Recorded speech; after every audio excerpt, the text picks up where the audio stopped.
नमस्कार दोस्तों, NCERT smart alpha channel में आप लोगों का स्वागत है। मेरा नाम है इंद्रजीत और आज का हमारा टॉपिक है एनसीईआरटी क्लास 10th मैथ का चैप्टर नंबर फर्स्ट, जो कि है रियल नंबर का। और रियल नंबर में आज हम लोग पढ़ने वाले हैं यूक्लिड्स डिवीजन लेमा। इसके पहले रियल नंबर का और भी पार्ट बन चुका है, तो कृपया करके उन पार्ट को आप लोग ज़रूर से देख लीजिए। यदि आप उन पार्टों को देख लेते हैं तो ये यूक्लिड्स डिवीजन लेमा काफ़ी अच्छे से समझ में आने वाला है। तो चलिए आज हम लोग यूक्लिड्स डिवीजन लेमा स्टार्ट करते हैं, देखते हैं कि यूक्लिड्स डिवीजन लेमा क्या चीज़ होता है। तो मेरे दोस्तों, हम आप लोगों को एक चीज़ बताना चाहूँगा कि आप लोग बचपन में किसी नंबर को किसी नंबर से ज़रूर डिवाइड किया होगा। ऐसे हम बता दें कि यूक्लिड्स डिवीजन लेमा कोई नई चीज़ नहीं है, बिल्कुल पुरानी चीज़ है। यदि आप लोग पिछली कक्षाओं में यदि आप लोग किसी नंबर को किसी नंबर से डिवाइड किया होगा, अर्थात आपने यदि किसी नंबर को किसी नंबर से भाग दिया होगा, तो ज़रूर आपको कुछ ना कुछ बातें पता होगी। तो चलिए आज हम भी कोई नंबर लेते हैं और किसी नंबर को किसी नंबर से डिवाइड करके देखते हैं कि हमको क्या नया रिजल्ट मिलता है और क्या आप लोग पिछली कक्षाओं में आपने सीखा है। ठीक ना। तो चलिए हम भी कोई नंबर लेते हैं, उस नंबर को उस नंबर से डिवाइड करके देखते हैं। चलिए हमने नंबर लिया एक 17 हमने एक नंबर लिया और इस नंबर को हम 3 से डिवाइड कर रहे हैं। इस नंबर को 3 से डिवाइड करेंगे तो 5 बार जाएगा, यहाँ पे 15 आएगा और रिमाइंडर हमको 2 मिलेगा। ठीक, इतना काम हम लोग बचपन में किए हैं। और इसमें देखिए हमें क्या क्या चीज़ पता है। जो यह वाला नंबर है इसको बोलते हैं डिविडेंड या इसी को हम बोलते हैं भाज्य। ठीक, और इस वाले नंबर को हम लोग बोलते हैं भाजक या इसी को बोलते हैं डिवाइजर। और इस वाले नंबर को हम लोग बोलते हैं कोसेंट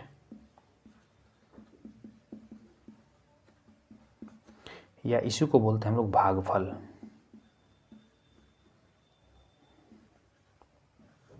और इस वाले नंबर को हम लोग बोलते हैं रिमाइंडर।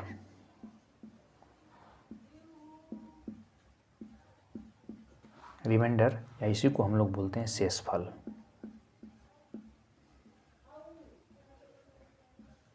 इतना काम तो हम लोग बचपन में किए ही होंगे। और एक काम हम लोग और किए हैं। यदि हम ये जानना चाहते हैं कि हमारा भाग सही है कि नहीं, अर्थात हमने यदि किसी नंबर को किसी नंबर से डिवाइड किया है वो सही है कि नहीं, तो इसमें एक काम हम लोग और करते हैं कि डिविडेंड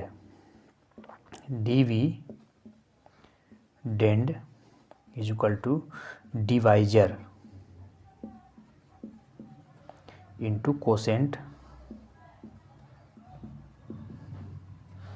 कोसेंट प्लस रिमाइंडर। इतना काम हम लोग करते हैं। तो हम लोग चेक कर लेते हैं कि हमारा भाग सही है कि नहीं। तो डिविडेंड क्या है 17 इज इक्वल टू डिविडेंड हमारा 17 है, तो 17 क्या हो जाएगा, डिवाइजर क्या हमारा है 3, कोसेंट क्या है हमारा 5 और प्लस रिमाइंडर क्या हमारा 2। तो देखते हैं कि सही है कि नहीं। तो 17 इज इक्वल टू 3 इंटू 5 15 होगा, आप प्लस 2 करेंगे तो 17 आ जाएगा।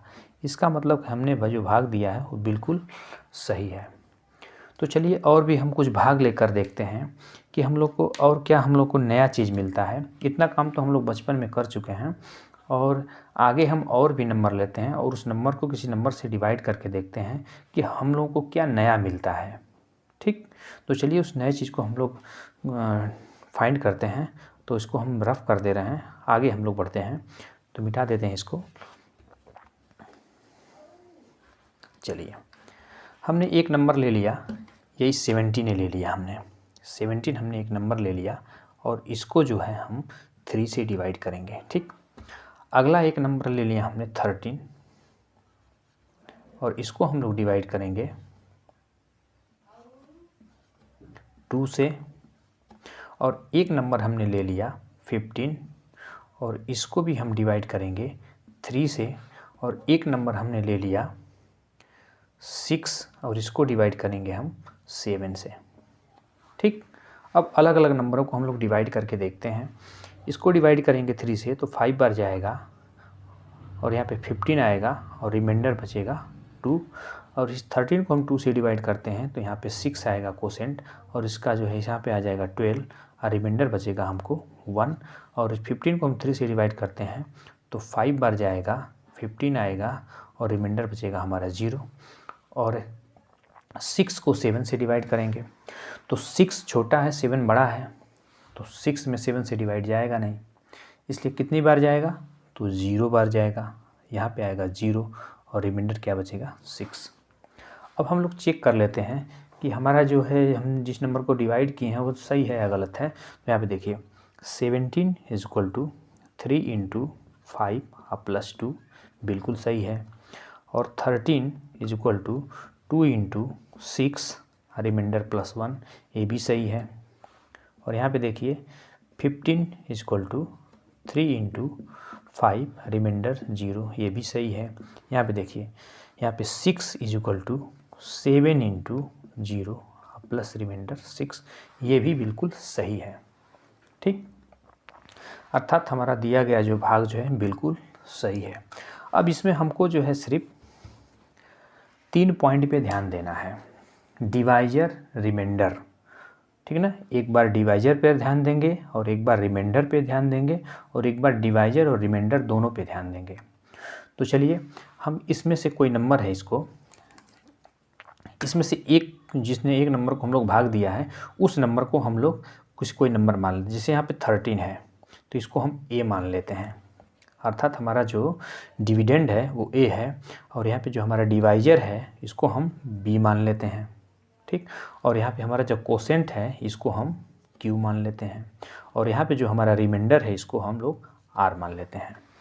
ठीक, तो यहाँ पे हमको क्या मिल जाएगा, यहाँ पे डिविडेंड क्या है a है, 13 की जगह पे a लिख देंगे, और 2 क्या है हमारा डिवाइजर है, डिवाइजर क्या हमारा b है। ठीक, और यहाँ पे 6 क्या हमारा है कोसेंट है, वो क्या है q है, 1 क्या है रिमाइंडर जो कि है r है। ठीक, तो हमें एक कंडीशन मिल गया a is equal to B Q plus R, हमको एक कंडीशन मिल गया ये।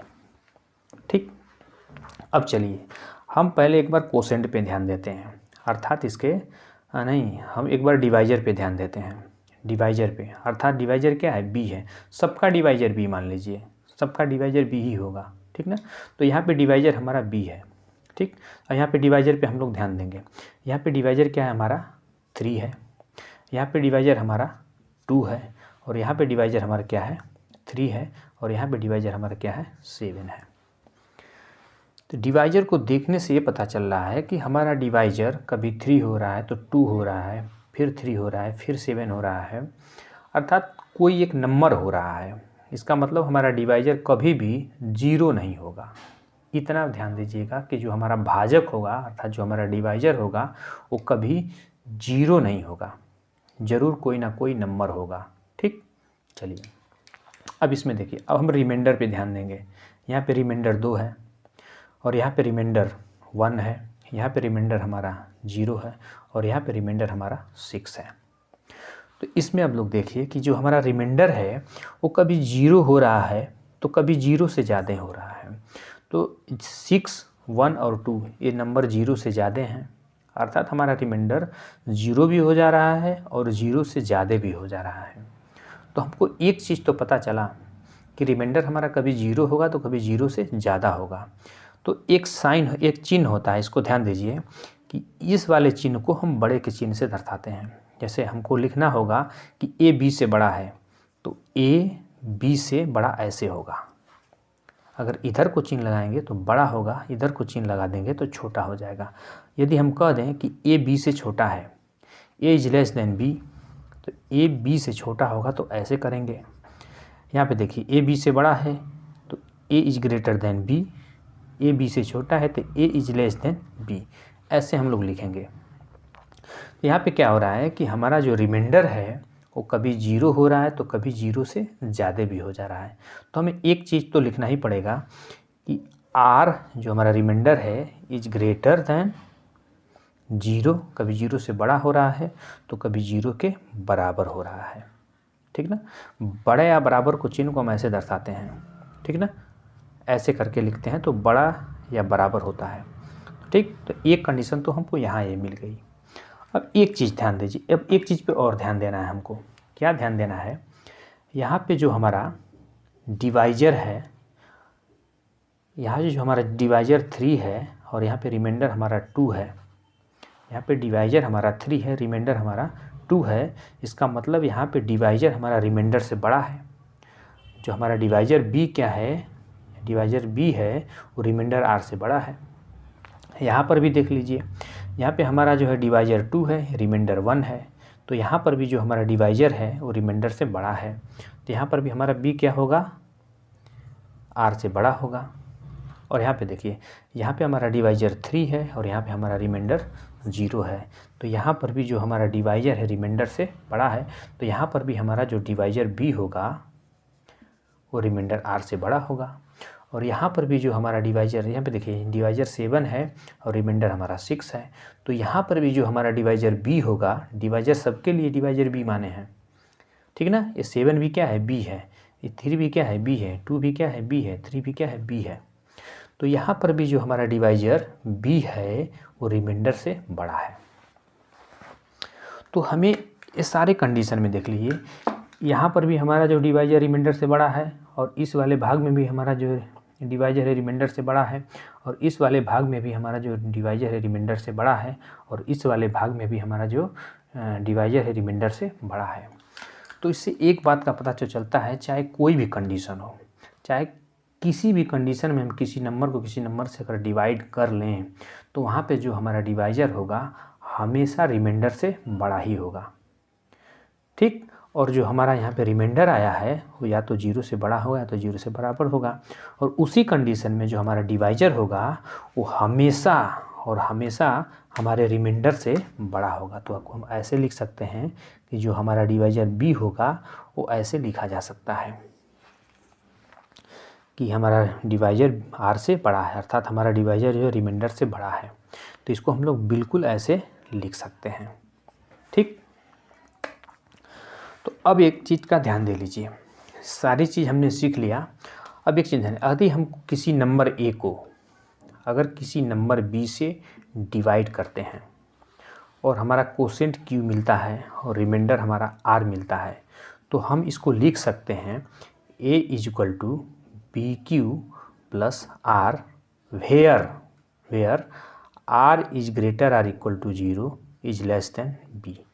ये हमको लिखना पड़ेगा, यही हमको रिजल्ट में मिलेगा कि यदि हम किसी भी नंबर को किसी नंबर से डिवाइड करते हैं, ठीक, तो उस कंडीशन में जो हमारा रिमाइंडर होगा या तो 0 होगा या तो 0 से बड़ा होगा और वही रिमाइंडर हमेशा हमारे डिवाइजर से छोटा होगा, ठीक।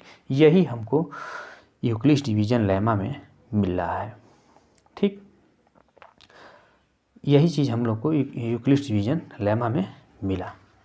तो इस चीज़ों को आप लोग को बहुत ध्यान से देखना है और समझना है। एक बार आप अपना पेन और पेपर लेके फिर से एक बार इसको डिस्कस आप लोग ज़रूर कर लीजिएगा, ठीक। और यही चीज़ हम लोगों को किताबों में भी देखने को मिलता है।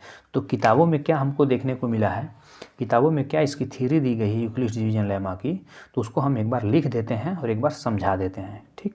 तो चलिए इसको मिटा देते हैं और इसको स्क्रीनशॉट आप लोग ले लीजिए। तो चलिए हम इसको मिटाते हैं और भी कुछ सीखते हैं इसमें।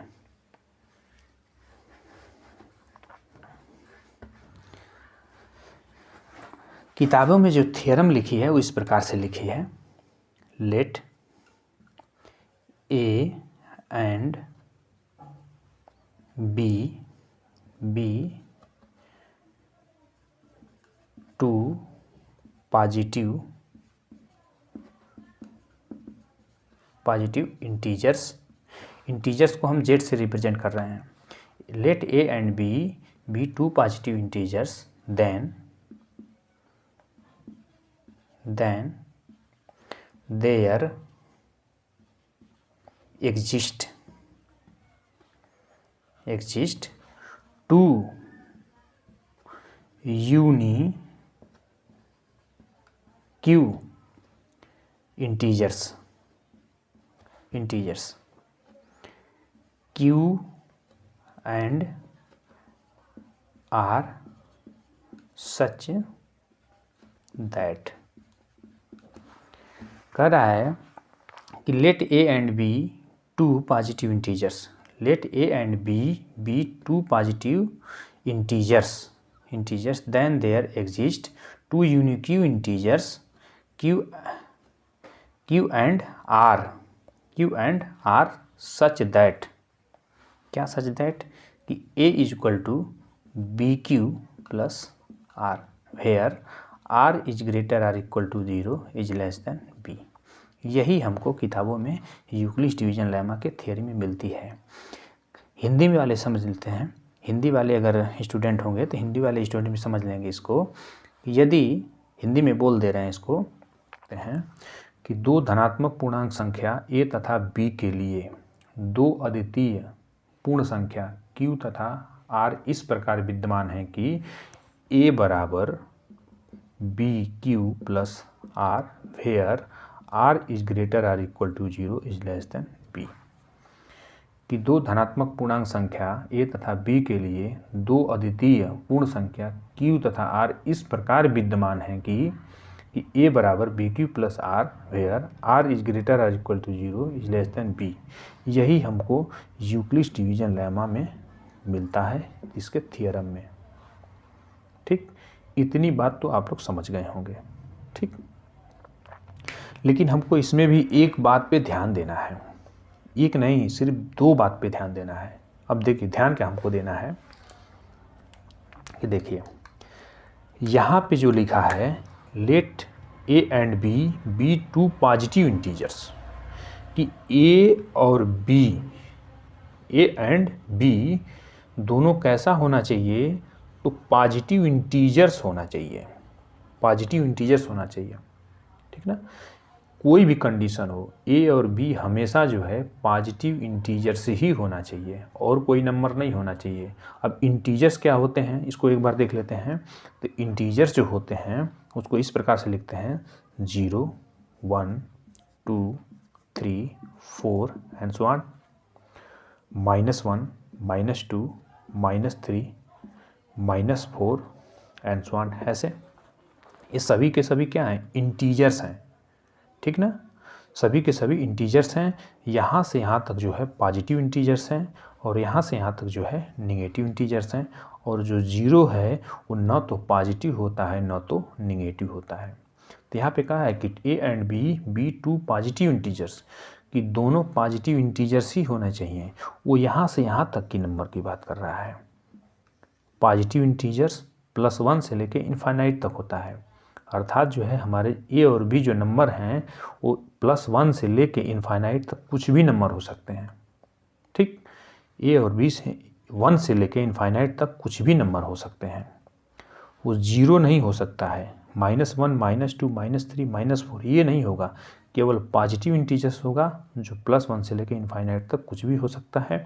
सबसे छोटा पॉजिटिव इंटीजर्स +1 होता है और सबसे बड़ा पॉजिटिव इंटीजर्स हम लोग फाइंड नहीं कर सकते हैं। ठीक ना, तो ए और बी हमारा जो नंबर होगा वो +1 से लेके इनफाइनाइट तक कुछ भी हो सकता है, वो इस नंबर की बात कर रहा है। ठीक, अब आपके एक दिमाग में क्वेश्चन होगा कि जब पॉजिटिव इंटीजर्स कहा है तो यहाँ पे ये नंबर क्यों नहीं हो सकता।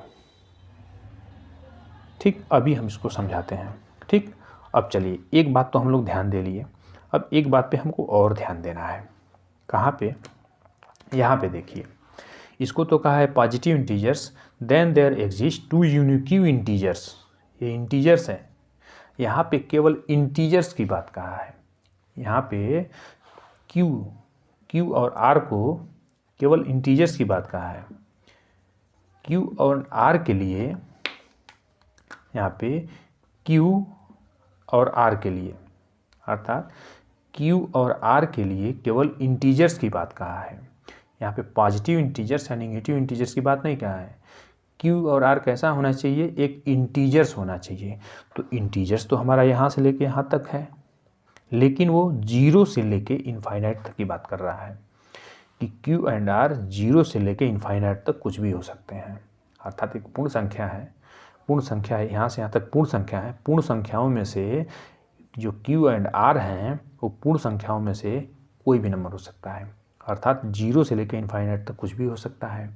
लेकिन आपके दिमाग में एक क्वेश्चन आता होगा, अभी अभी हमने बताया है कि आपके दिमागों में एक क्वेश्चन आता होगा कि जब इसमें इंटीजर्स की बात कहा है, जब इसमें वह इंटीजर्स की बात कहा है तो माइनस वाले भी नंबर तो हो सकते हैं, ये भी तो इंटीजर्स हैं, और 0 भी क्या है कि इंटीजर्स हैं, ठीक ना। तो वो नंबर यहाँ से भी तो हो सकते हैं, क्योंकि यहाँ पे Q और R के लिए केवल इंटीजर्स कहा है। इस थियरम में Q एंड R के लिए एक इंटीजर्स कहा है, तो इंटीजर्स तो यहाँ से यहाँ तक हो सकते हैं। तो इंटीजर्स जब यहाँ से आ सकते हो तो हमने तो केवल 0 से लेकर इनफाइनाइट तक लिया है, प्लस साइड में 0 से लेकर इनफाइनाइट तक लिया है, अर्थात एक पूर्ण संख्या ले लिया हमने। ये सभी पूर्ण संख्या हैं, पूर्ण संख्या 0 से लेकर इनफाइनाइट तक होती हैं, तो 0 से लेकर इनफाइनाइट तक पूर्ण संख्या हैं। लेकिन यहाँ पे इंटीजर्स कहा है तो इंटीजर्स तो माइनस वाले भी नंबर होंगे। आपके दिमाग में एक क्वेश्चन आता होगा, लेकिन नहीं, कैसे होगा। यहाँ पे हमने माना है, यहाँ पे लिखा है A and B 2 positive integers, A और B 2 पॉजिटिव इंटीजर्स होने चाहिए। जब A और B दोनों पॉजिटिव इंटीजर्स हैं तो ये कहाँ से जो है निगेटिव इंटीजर्स हो जाएंगे, कैसे। A डिविडेंड है, A डिवाइजर है, ठीक। मान लीजिए हमने 7 कोई नंबर ले लिया, ठीक, 7 कोई नंबर ले लिया और इसको 2 से डिवाइड कर रहे हैं, ठीक। हमारा A वाला नंबर क्या है, A है, और A क्या है, B है। दोनों क्या है, पॉजिटिव हैं। जब दोनों पॉजिटिव हैं तो इसको हम डिवाइड करेंगे तो 3 बार जाएगा, 3 बार जाएगा। ये क्या है, हमारा Q है, ये भी क्या मिला हमको, पॉजिटिव मिला। और जब 3 से डिवाइड करेंगे तो यहाँ पे 6 होगा, जब 2 से डिवाइड करेंगे तो 6 हो जाएगा यहाँ पे, और रिमाइंडर क्या बचेगा, 1। ये हमारा R है। जब ये दोनों पॉजिटिव हैं तो हमारा कोसेंट और रिमाइंडर भी क्या होंगे, पॉजिटिव होंगे। यही चीज़ समझना है हम लोगों को। जब ये चीज़ हम लोग समझ जाएंगे तो सारा कुछ समझ में आ जाएगा, ठीक। तो चलिए अब इस पे हम एक क्वेश्चन करा दे रहे हैं, ठीक ना। सारा कुछ आपको डाउट क्लियर हो जाएगा, और इसके बाद जो है, इसको पढ़ाने के बाद हम लोग जो है 1.1 का एक्सरसाइज करेंगे, 1.2 का एक्सरसाइज करेंगे। ऐसे सीरियल नंबर से वीडियो जो है मिलती रहेंगी, ठीक ना। यदि बात नहीं समझ में आई है तो फिर से एक बार इसको वीडियो को रिटर्न करके आप लोग देख लीजिएगा, ठीक ना। तो चलिए इसको हम लोग मिटा देते हैं।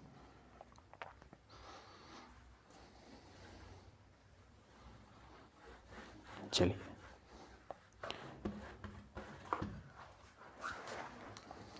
हम क्वेश्चन ले रहे हैं, एक्सरसाइज, एक एग्जाम्पल ले रहे हैं जो किताबों में दिया है। एग्जाम्पल क्या है, कह रहा है कि every so that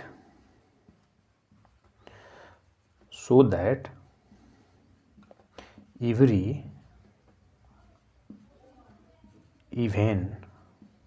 even positive integers in the form of 2q and every odd positive integers in the form of 2q + 1। ये क्वेश्चन आप लोगों को किताबों में देखने को मिलेगा कि so that every even positive integers in the form of 2q and every odd positive integers in the form of 2q + 1। कहने का मतलब है कि जितने भी इवन पॉजिटिव इंटीजर्स होंगे, जितने भी सम धन पूर्णांक संख्या होंगे, अर्थात इवन पॉजिटिव इंटीजर्स होंगे, वो 2q के फॉर्म में होंगे, और जितने हमारे ऑड पॉजिटिव इंटीजर्स होंगे वो 2q + 1 के फॉर्म में होंगे। इसको पहले समझ लीजिए। कहने का मतलब यह है कि यदि हम q का मान कुछ भी रखेंगे, हमें एक सम संख्या अर्थात एक इवन नंबर ही मिलेगा। जैसे q का मान 1 रखा तो यहाँ पे हमको मिलेगा 2, जो कि क्या है, एक इवन नंबर है। यदि यहाँ पे q का मान हम 2 रखेंगे तो यहाँ पे क्या मिलेगा, 4 मिलेगा, जो कि क्या है, एक इवन नंबर है। यदि है 2 इंटू क्यू का मान हम 3 रखेंगे तो क्या मिलेगा, यहाँ पे 6 मिलेगा, जो कि एक इवन नंबर है। यदि क्यू का मान हम लोग 4 रखेंगे तो क्या मिलेगा हमको 8। ऐसे ही जितने भी नंबर हम रखेंगे, क्यू का मान कुछ भी लेंगे तो हमें लास्ट में फाइंड क्या होगा, एक इवन नंबर ही मिलेगा। लेकिन यहाँ से जब हम इस कंडीशन में हम लोग जाते हैं यहाँ से यहाँ तक कि यहाँ पर हम क्यू का कुछ भी मान लेंगे तो हमको एक ऑड नंबर ही मिलेगा। जैसे लेकर देख लीजिए 2 into 1 plus 1 is equal to 3, एक ऑड नंबर है। तो 2 इंटू क्यू का मान 2 ले लेते हैं तो यहाँ पे प्लस 1 करना पड़ेगा। यहाँ पे क्या मिलेगा हमको 5, जो कि क्या है, एक ऑड नंबर है। यहाँ पे 2 और क्यू का मान 3 लेंगे, आप प्लस 1 करेंगे, यहाँ पे क्या मिलेगा 2 इंटू 3 6 प्लस 7 बराबर यहाँ पे 7 मिला, जो कि क्या है, ये ऑड नंबर मिलेगा। तो इस कंडीशन में हम क्यू का मान कुछ भी ले लेंगे तो हमको फाइनल में क्या मिलेगा, एक ऑड नंबर ही मिलेगा। इसका मतलब यही है। अब चलिए इस क्वेश्चन को हम लोग लगाते हैं और अच्छे से सीखते हैं, ठीक ना। अगर इस तरीके से आप लोगों को क्वेश्चन लिख दिया है तो तुरंत आपको समझ जाना चाहिए कि ये यूक्लिड्स डिवीजन लेमा की बात कर रहा है, ठीक। अब चलिए इस नंबर को, इस चीज़ को हम लोग मिटा दे रहे हैं कि so that every even positive integers in the form of 2q and every odd positive integers in the form of 2q + 1। इसको मिटा दे रहे हैं, आप लोग को याद रहेगा, क्वेश्चन लगाएंगे, आप लोग सीखते रहेंगे, ठीक ना। तो इसको हम लोग मिटा दे रहे हैं। तो चलिए, बस क्वेश्चन यही है कि जितने भी इवन पॉजिटिव इंटीजर्स होंगे वो 2q के फॉर्म में होंगे और जितने भी ऑड होंगे वो 2q + 1 के फॉर्मेट में होंगे, ठीक। ऐसे लिखा रहेगा। यदि आपको यहाँ पे एक चीज़ फाइंड करना है, सॉल्यूशन हमको कर रहे हैं इसको, आपको यहाँ पे एक चीज़ फाइंड करना है, हमेशा b की वैल्यू फाइंड करना है, ठीक ना, b की वैल्यू। तो पहले हम लोग सॉल्यूशन में क्या लिख दे रहे हैं, ऐसे लिखा आ जाए तो आपको तुरंत समझना चाहिए कि यूक्लिड्स डिवीजन लेमा की बात कर रहा है। तो चलिए हम लोग यहाँ पे लिख देते हैं यूक्लिड्स डिवीजन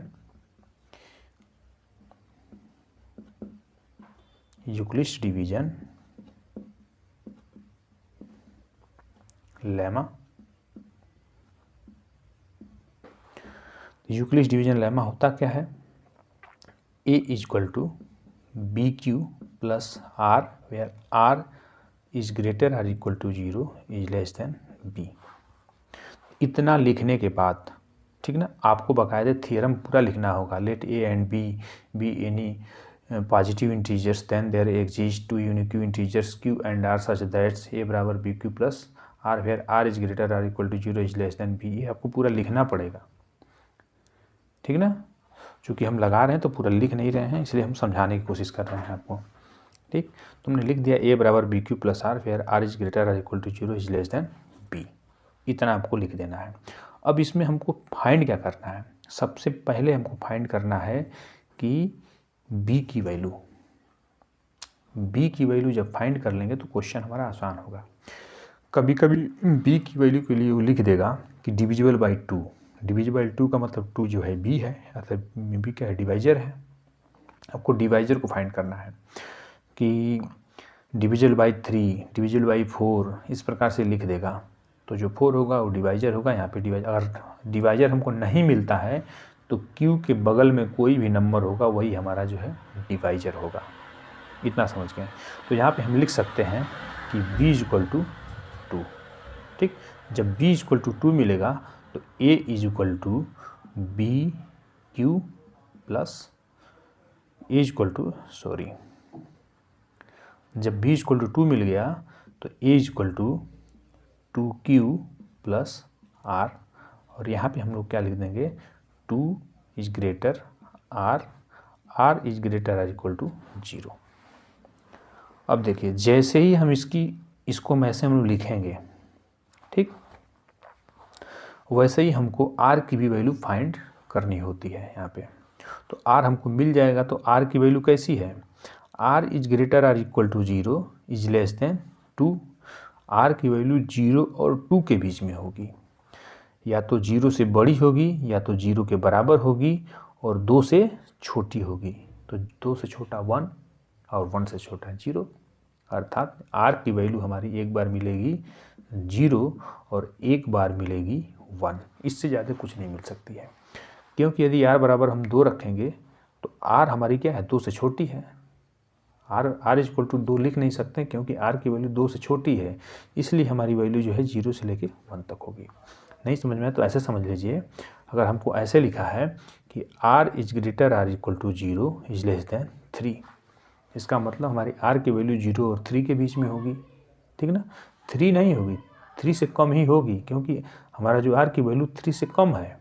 तो एक वैल्यू 0 होगी, एक वैल्यू 1 होगी और एक वैल्यू आर की 2 होगी।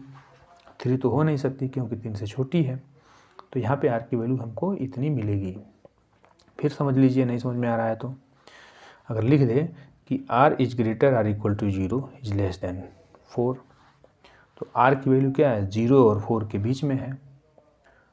4 के बराबर नहीं होगी, 4 से कम ही होगी। 0 के बराबर है आर की वैल्यू, लेकिन 4 से कम है। तो एक तो आर की वैल्यू हमको 0 मिलेगी और एक तो हमको आर की वैल्यू 1 मिलेगी और एक हमें आर की वैल्यू 2 मिलेगी और एक आर की वैल्यू हमको 3 मिलेगी। 4 वैल्यू पॉसिबल है, ठीक। तो चलिए अब यहाँ पे अपना काम करते हैं। तो ऐसे हम लोग लिख सकते हैं, ठीक। हमने लिख दिया। अब देखिए, अब इफ़ केस, यहाँ पे केस बनेगा, case number, case first. Case first में हम लोग क्या लेंगे कि ऐसे पूरा नंबर लिख देंगे, a equal to 2q plus r if r equal to 0। जब इफ़ r इक्वल टू 0 लेंगे तो हमें a क्या मिलेगा, a equal to 2q plus 0। तो a हमारा मिल गया, a इक्वल टू 2q, एक नंबर मिल गया। अब देखिए, हमको ये पता करना है कि जितने भी इवन पॉजिटिव इंटीजर्स हैं 2q के फॉर्म में होंगे और जितने भी ऑड पॉजिटिव इंटीजर हैं 2q प्लस 1 के फॉर्मेट में होंगे। तो कोई भी नंबर इवन होगा तो 2 से डिविजिबल होगा। यदि कोई नंबर 2 से डिविजिबल है, अर्थात 2 से डिवाइड हो जाता है, तो नंबर इवन होगा, ठीक। और कोई भी नंबर अगर 2 से डिविजिबल नहीं होता है तो वो नंबर ऑड होता है, ठीक। तो क्या ये 2 से डिविजिबल है, क्या ये नंबर जो है 2 से डिविजिबल है? बिल्कुल डिविजिबल है, क्योंकि 2q को हम 2 से डिवाइड कर सकते हैं। 2 से डिवाइड हो गया, यहाँ पे रिमाइंडर क्या मिलेगा, हमको 0 मिलेगा। जब रिमाइंडर 0 मिल गया, इसका मतलब 2 से डिविजिबल है। तो जब 2 से डिविजिबल है तो यहाँ पे हम लिख देंगे 2q is divisible by 2, then we can say that every even positive integers, every even positive integers in the form of 2q। जब कोई भी नंबर 2 से डिविजिबल होगा तो हम लिख सकते हैं कि सभी इवन नंबर 2q के फॉर्म में हो सकते हैं, ठीक। अब देखिए, अब यहाँ पे हम केस नंबर सेकंड लेकर चलेंगे। यहाँ पे केस नंबर सेकंड में क्या लेकर चलेंगे हम लोग, यहाँ पे देखिए, यहाँ पे लिख रहे हैं case number second, a equal to 2q plus r। यहाँ पे लेंगे इफ़ r इक्वल टू 1। यहाँ पे जब r इक्वल टू 1 लिखेंगे तो यहाँ पे मिलेगा a equal to 2q plus 1। तो हमको क्या मिल गया, a equal to 2q plus 1, ये नंबर हमको मिल गया, ठीक। क्या 2q प्लस 1 2 से डिविजिबल है? क्या 2q प्लस 1 2 से डिविजिबल है? तो 2 से डिविजिबल नहीं है। अगर कोई नंबर यहाँ पे कॉमन होता तो 2 से डिविजिबल होता, लेकिन ये नंबर 2 से डिविजिबल नहीं है। तो कोई भी नंबर जब 2 से डिविजिबल नहीं होता है तो वो नंबर हमेशा ऑड होता है, ठीक। तो यहाँ पे हम लिख देंगे 2q plus 1 is not divisible by 2, then we can say that every odd positive integers in the form of 2q plus 1 कि जब 2q plus 1 is not divisible by 2, then we can say that every odd positive integers, आज positive integers, Z को हम integers कहते हैं, ठीक है ना, odd positive integers in the form of 2q plus 1, यदि 2 से डिविजिबल नहीं है तो सभी ऑड पॉजिटिव इंटीजर्स जो होते हैं 2q plus 1 के फॉर्मेट में होंगे। ठीक, अगर इतनी बात आप लोगों को समझ में आ गई है तो अच्छी बात है, अगर नहीं समझ में आई है तो अब हम इसके बाद वाले पार्ट में हम लोग एक्सरसाइज 1.1 करने वाले हैं। एनसीईआरटी बुक का एक्सरसाइज 1.1 करेंगे, फिर उसके बाद 1.2 करेंगे, फिर उसके बाद 1.3 करेंगे। तो ऐसे सिर्फ और सिर्फ एक्सरसाइज होगा। तो इसके पहले रियल नंबर का 4 पार्ट बन चुका है। यदि आप लोग चारों पार्ट नहीं देखे हैं तो कृपया करके वो चारों पार्ट देख लीजिए और इस पार्ट को आप लोग अच्छे से समझ लीजिए, तब जाके एक्सरसाइज 1.1, 1.2 अच्छे से समझ में आए।